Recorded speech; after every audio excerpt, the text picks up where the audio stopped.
Good morning, everyone, and welcome to the class. Yesterday, we have started a new chapter that is federalism, and under this federalism, we have studied about the benefit or the advantages of being a federal country. And in this regard, we have also seen that there are so many countries who have adopted federalism in their constitution. Still, in practice, these countries uh, are not in these countries are not federal in practice, and because of this, what happened that the power got concentrated at one place, and this caused the breakup of the so many federations like USSR, Yugoslavia, Czechoslovakia, and Pakistan also. So, in the context of India, we can see that we have adopted the federalism, and it is not only through the provisions of the constitution, but actually we have evolved such practices which made our federalism a strong federalism, which made our federalism a successful federalism. So,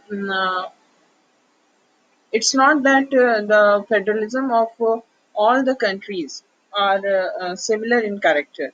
There will be difference in the and there will be difference in the nature of the federalism, in the characteristics of the federalism according to the historical context. Whatever is the historical background that determines the nature of the federalism. So every country has distinct feature of distinct federal features. But in this regard, it must be noted that there are some features, there are some elements which are common in all the federal government.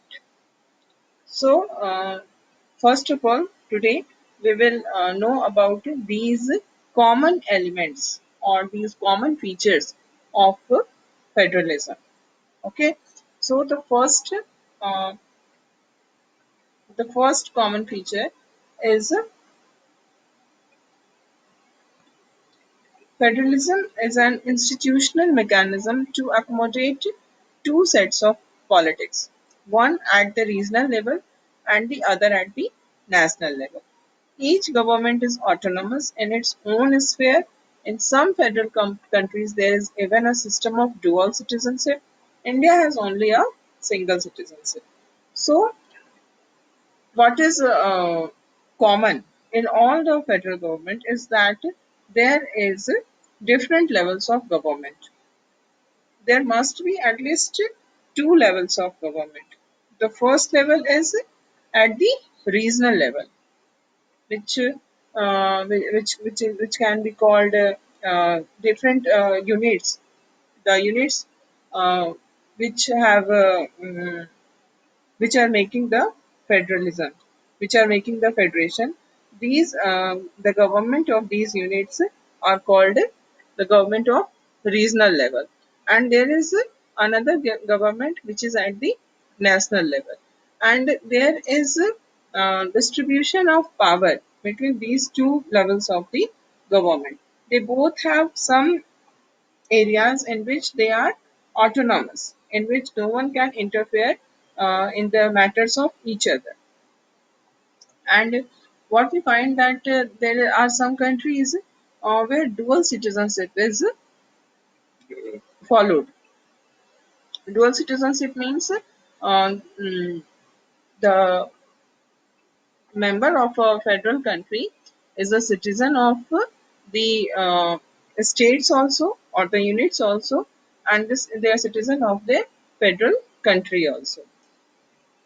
Like in America, this dual citizenship is adopted, and in India we have adopted a single citizenship. So, as I told you, every federal government is unique in its own, and its uniqueness is mm, because of historical background. Every federal government has emerged in a different situation, and according to that situation, its features are also different. But uh, like this citizenship, in some countries there are dual citizenship, but in some countries there is single citizenship. So this is the uniqueness of every country. But what is common that there must be two levels of government at least. There may be three levels of government also, but two level of government is compulsory if any country is having federal government. Then the second is the people likewise have two sets of identities and loyalties. People have two sets of identities. Okay, first of all, we belong to the reason. Suppose we are first my our first identity is that we belong to UP. We belong to Uttar Pradesh. So Uttar Pradesh is our first identity, and the second identity is we are Indian. So it's not that priority. It's not about priority that first identity. If I say I'm saying that first identity is of our state, that is Uttar Pradesh, that I'm giving more importance to state than our country. It's not like that. First or second, it's not in order. There are two types of identity. People are having two types of identity. One is related to the state to which they belong, and the another is related to the country to which they also belong. So it's not about the preference or order. Each level of the polity has distinct power and responsibilities, and has a separate system of government. So this is about the people. They are having two sets of loyalties also. They are loyal to their state also, they are loyal to the country also. Now third point is there, the details of this dual system of government are generally spelled out in a written constitution, which is considered to be supreme and which is also the source of the power of both sets of government. So what we see that this dual system of government is there because there is two levels of government, one at the regional level and the another as at the state level. So this whatever division of power is done between these two levels of the government, these division of power must be expressed in a written constitution. Why there is need of written constitution? Because written constitution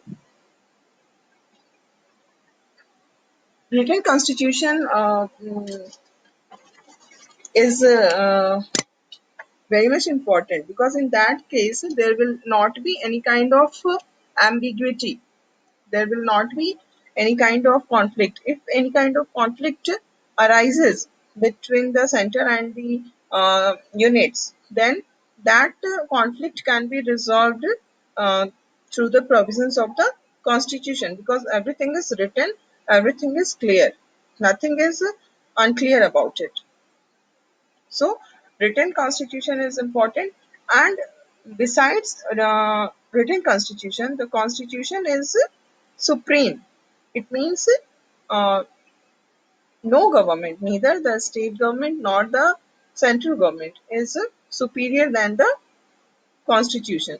The constitution is the supreme.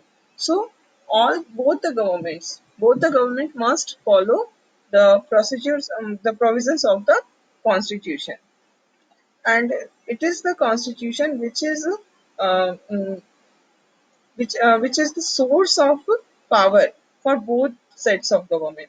It's not that the government at the district level are getting their power from the central government. Central government is not the source of power for the district government. Both the government, be it district government or uh, central government. Both the governments are acquiring their power from the constitution only.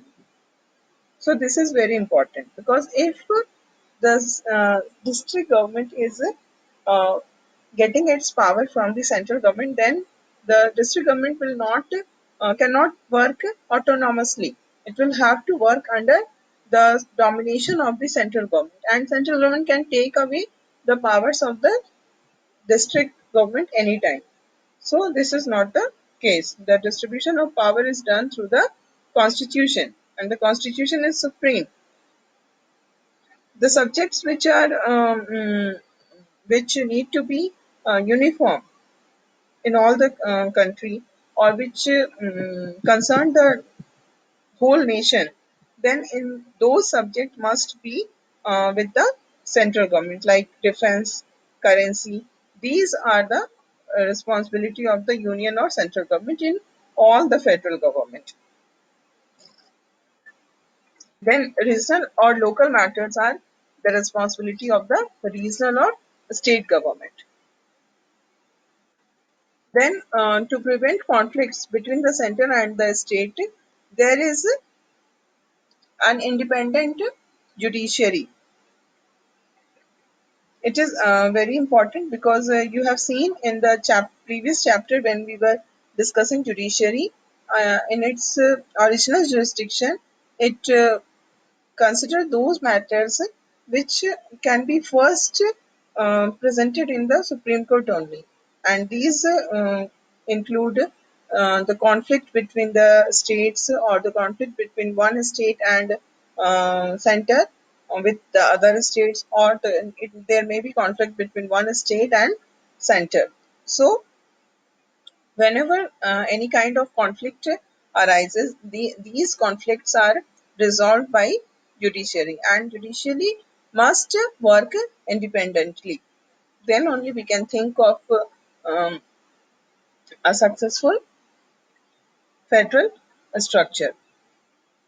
The judiciary has the power to resolve disputes between the central government and the states on legal matters about the division of power. But the judiciary cannot resolve the political matters. Only legal matters can be um, resolved by the Supreme Court. So these are the important common elements of federal government.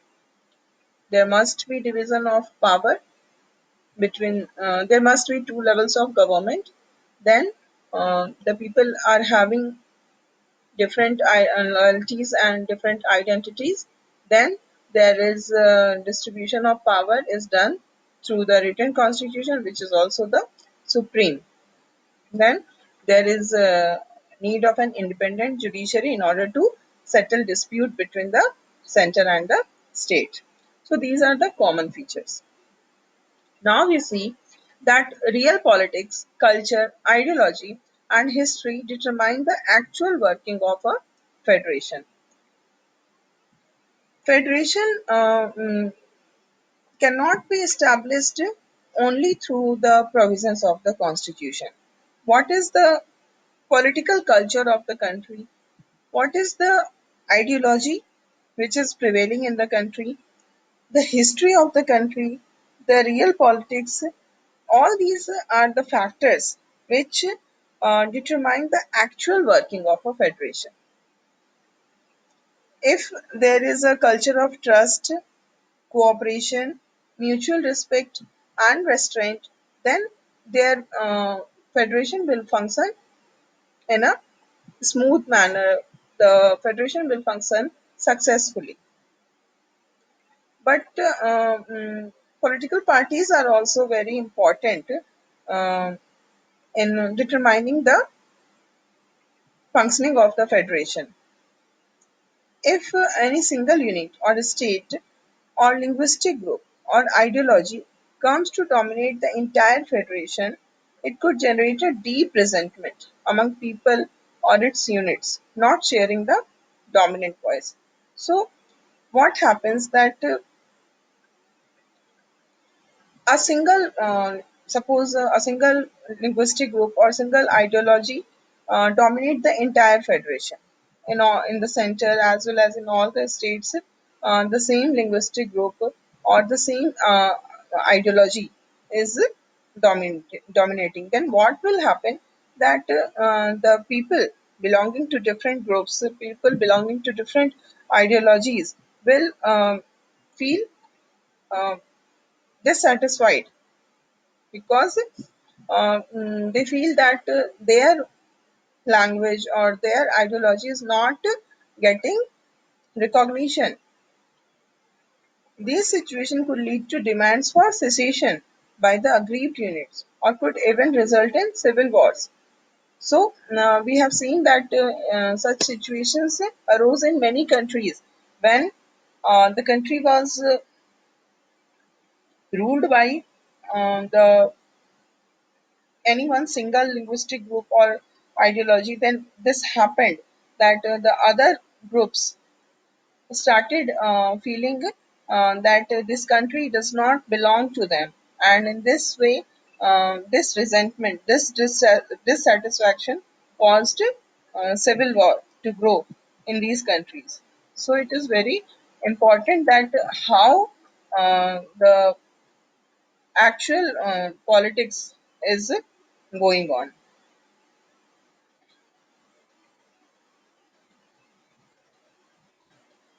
Now we will see federalism in Nigeria. Nigeria, we see that till 1914, Nigeria was divided into two parts, northern and southern Nigeria. And these both these parts were separate British colonies. Both these were under the control of Britain. At the Ibadan Constitutional Conference of 1950, Nigerian leaders decided to form a federal constitution. After getting independence, these two parts of Nigeria, they decided that they will form a federal constitution. Okay, and the three major ethnic group of Nigeria, there were three major ethnic groups in Nigeria: Yoruba, Igbo, and Hausa Fulani. These are the three ethnic groups. Okay, and these three ethnic groups controlled. Yoruba controlled the western part, Igbo controlled the eastern part, and Hausa Fulani controlled the northern part. Okay, so west, east, and northern part. These three parts were controlled by these three ethnic groups in Nigeria. Their attempt to spread their influence to other regions led to fear and conflict. So, what happened that the western part of Nigeria was under the influence of Yoruba. The eastern part was under the influence of Igbo, and northern part was under the influence of Hausa Fulani. Now, what happened that these various these three ethnic groups, they tried to spread their influence. Yoruba tried to spread its influence to the eastern and northern part also. Just like Yoruba, Igbo also tried to increase its influence over western and northern part. Hausa Fulani also tried to increase its influence on the western and eastern part. So, because of this attempt to spread their influence, what happened? There was fear. Fear started to generate in the mind of the people, and this caused conflict between various ethnic groups. These led to a military regime. Because of these conflict between these three ethnic group, there was a military regime was established in Nigeria. And then again a new constitution was written in 1960, in which both federal and regional government jointly controlled the Nigerian police. There was joint control. of the Nigerian police by the federal government and the regional government. In the military supervised constitution of 1979, no state was allowed to have any civil police. So then again, there was a revision of the constitution. A new constitution was made, and in this constitution, it was said that no state can have its own civil police. So in 1990 in Nigeria, democracy was restored, but religious differences along with conflicts over who will control revenues from the oil resources continue to represent problem before the Nigerian Federation. There was problem regarding some matters like revenue, because ethnic diversity was there. So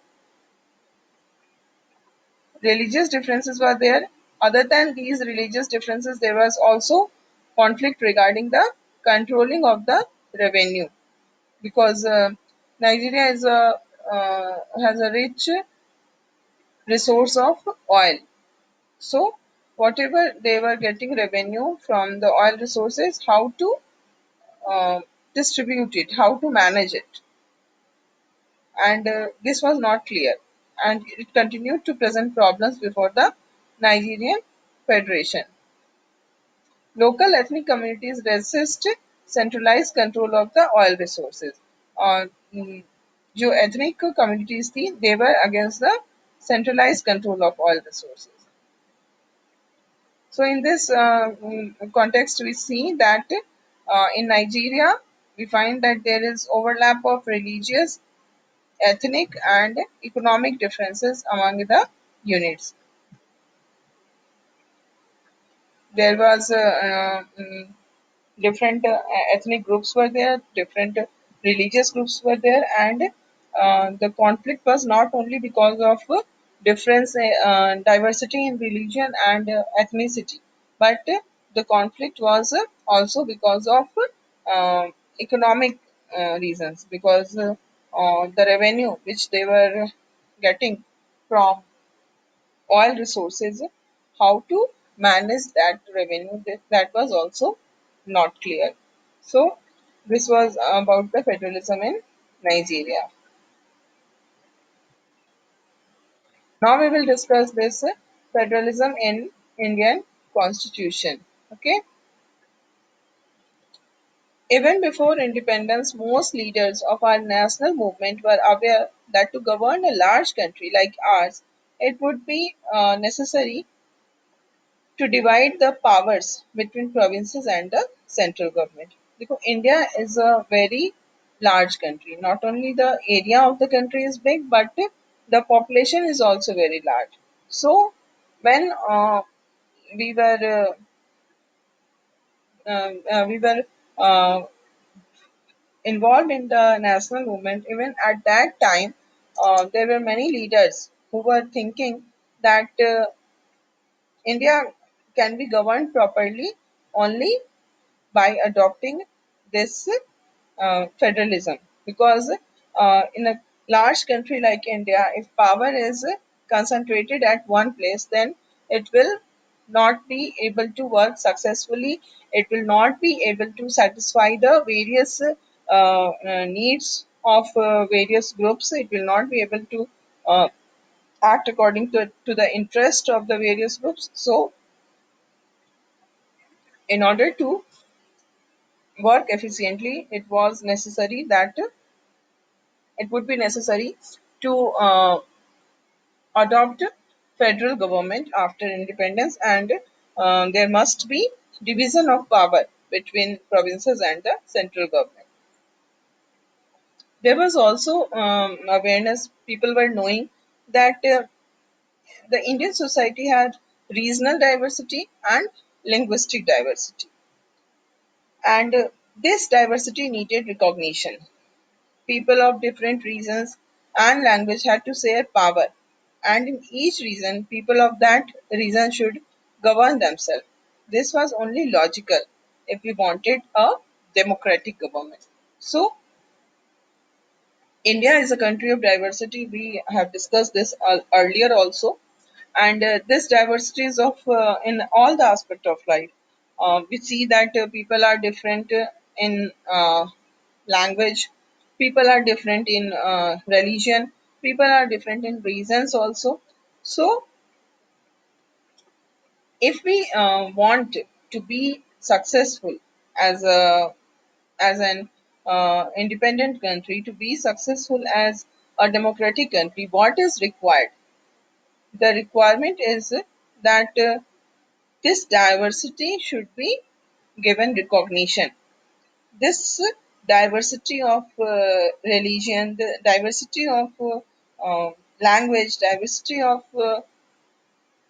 reason should not be crushed.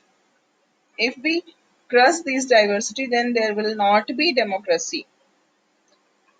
We Democracy can be real only when we give recognition to the diversity, when we promote the diversity, and this diversity can be promoted only by distribution of power, only by sharing of power among different regional and languages and linguistic and regional groups. What is required that in each region, people of that region should govern themselves. So, in order to achieve all these aims, what was important that the country must adopt a federal structure. In federal structure, only we can think of giving recognition to the diversity. We can think of giving encouragement to diversity. And a country like India can only become democratic by giving promotion by promoting and encouraging diversity. So it was very much in the mind of almost all the leaders that India will adopt a federal government after independence. But uh, there was some confusion also. The confusion was regarding that what should be the extent of powers to be enjoyed by the regional government, how the power should be distributed between the regional government and the central government. And in the 1940s, we all know that there was so much agitation by the Muslim League because they wanted greater representation to the Muslims, because Muslim League was of the opinion that there should not be the Hindu rule should not be started after independence, because Hindus are in majority and Muslims are in minority in India. So in 1940s, the Muslim League wanted greater representation with the Muslims, and for this, a compromise formula was also made so that very large power can be given to the regions. And this was discussed during the negotiations before partition, when the decision of partition was not taken finally. Before the decision of the partition, this negotiation was done, and it was the opinion of a Muslim League that the reasons which were Muslim dominated, they must be given more representation. So but Congress was not ready to accept this demand of the Muslim League, and after that, such incidents took place, and which make the partition of India inevitable. And by the Lord Mountbatten Plan of 3rd June, the all the plans were uh, uh, uh, all the plans for the uh, partition of the country was ready, and the Constituent Assembly which was engaged in making the constitution for India. It decided to frame a government that would be based on the principle of unity and cooperation between the center and the states, and separate powers to the states. So, because of this situation, the situation which was caused by the demands of the Muslim League, and then there was a decision of partition of the country. The Constituent Assembly decided that there must be a government which should be based on the principle of unity and cooperation. There should not be any scope for the conflict between the center and the state. The most important feature of the federal system adopted by the Indian Constitution is the principle that relation between the center and the state would be based on cooperation. So, uh, while recognizing diversity, the Constitution emphasized unity, because the situation was such that there was a fear in the mind and heart of the our national leaders. Our constituent assembly members were also feared because of the circumstances, and they wanted that our federal system um, should be like this, that it should be based on the cooperation, and they wanted to recognize recognize diversity, but there was also need to emphasis on the unity of the country, and that is the reason our federal structure is different. It is unique in its own sense. So today we will discuss this much, and the further discussion will be in the next class.